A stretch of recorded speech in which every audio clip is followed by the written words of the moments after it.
Now I want to talk about what was probably the most critical man-made environmental disaster in all of history.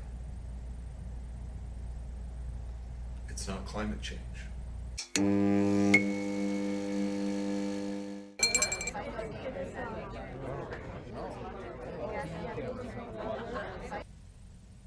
On a hot sweltering day in New York City in 1898, the first International Urban Planning Conference focused on the number one environmental issue of all time for these large cities was brought together.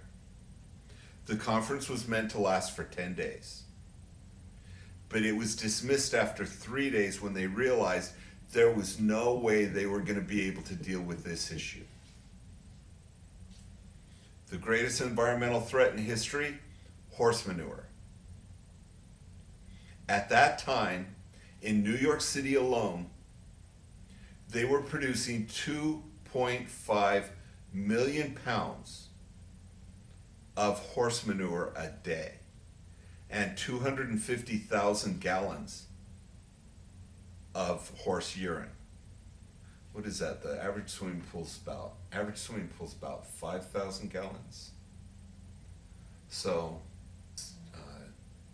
20, 40, it's 50 swimming pools. Okay, filling 50 swimming pools a day with horse urine. That sounds like a lot of urine. So the problem was that they couldn't figure out how they were going to clean this up. I mean, they couldn't keep up with it. The roads were buried in manure. And of course, the urine just made it worse. I mean, I can't even imagine the stench. I worked on a farm. I worked on a farm milking 212 head of cattle, and it reeked. But the idea of 250 million pounds of horse manure a day, I don't even know we could clear that with the kind of equipment we have here. They were clearing that stuff by hand. And then, of course, you had the stables, and you had the people who made the buggy whips, and you had all that. I mean, there was a whole industry that was centered around that. So like I say, this conference ended, and it took with it the idea that they were screwed, that these cities were just going to be destroyed because of the pollution from the horse manure. It's worth noting that 20,000 people a year died in New York from inhalation of horse manure dust. Could you imagine the spring thaw? Could you imagine the spring thaw of all that horse manure? I don't think you could walk across the street. You could sink. It'd be like, instead of quicksand, it's like quick manure. You'd have to have a rope tied to your kids so you could pull them out. So getting back to the point, this stuff dries up during the summer. Wind catches it, starts blowing around, people start choking to death on it. To death. How'd you like that on your tombstone? Died of smoke, of horse manure dust. That's not cool. So the point is 20,000 people a year died just in New York City. You know, then you got New York, and you got New York, you got Paris, you got Chicago, you got London. I mean, all the biggest cities in the whole world had this problem. Small cities had problems too. Interestingly enough, the solution was entrepreneurial. Okay? You know, when government's trying to solve problems, they just take a look at what the problem is and they go, well, let's make a law, and then we'll make this law and it'll make the problem go away. And rarely does it. In fact, how many times do you see the government makes a law and it causes more problems, so they make laws to get rid of those problems, and that causes more problems, so they make more laws, and then 20 years down the road you've got this massive stack of laws. You know, it's like people shouldn't run over ladybugs in the street. Well, somebody runs over a ladybug, so then they make, 50 other laws so that you have to look for the ladybugs, and you have ladybug crossing signs, and you have, what if a kid picks a ladybug up? When I was a kid, I used to play with ladybugs. Boy, am I off on a tangent. We'll drop the ladybug conversation. Okay, so entrepreneurial solutions. Government doesn't know how to fix problems. Government knows how to create regulations to force people to do something different.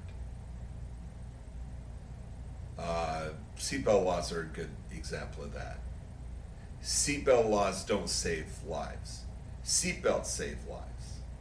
Seatbelt laws don't protect people in an accident.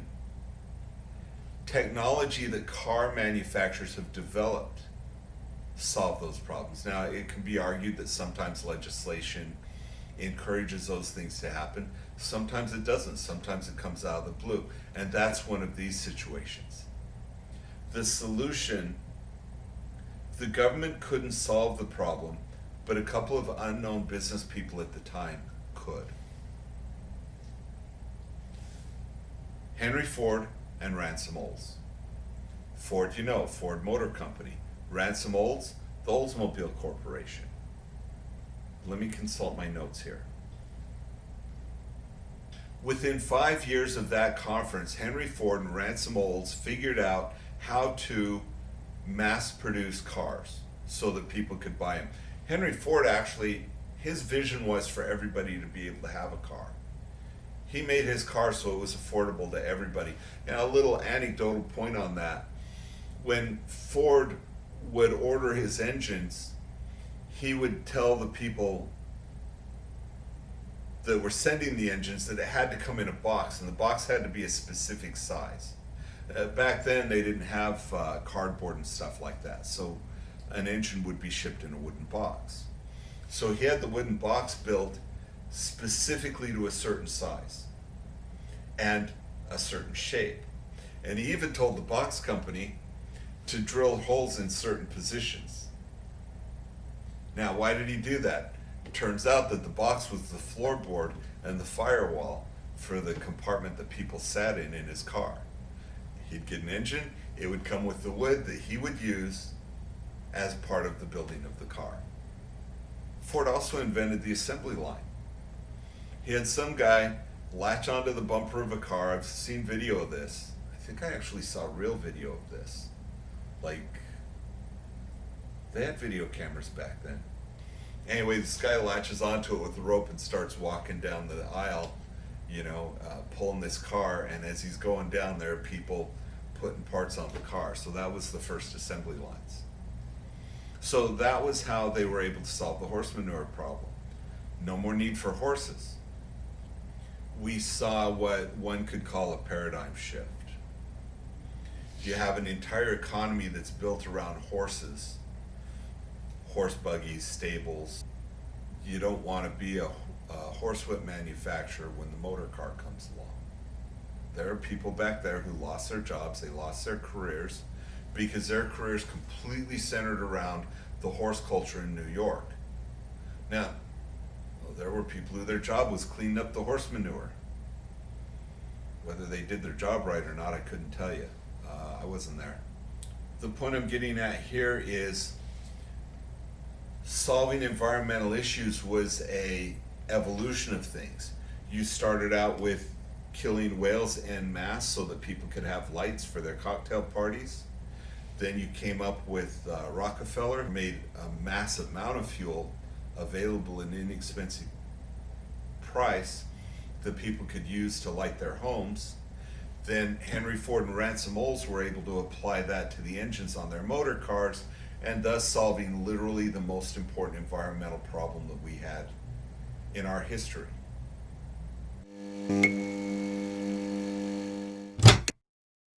They didn't realize they didn't know what they didn't know. There are things that you know, there are things you know that you don't know. And then there's things that you don't know that you don't know.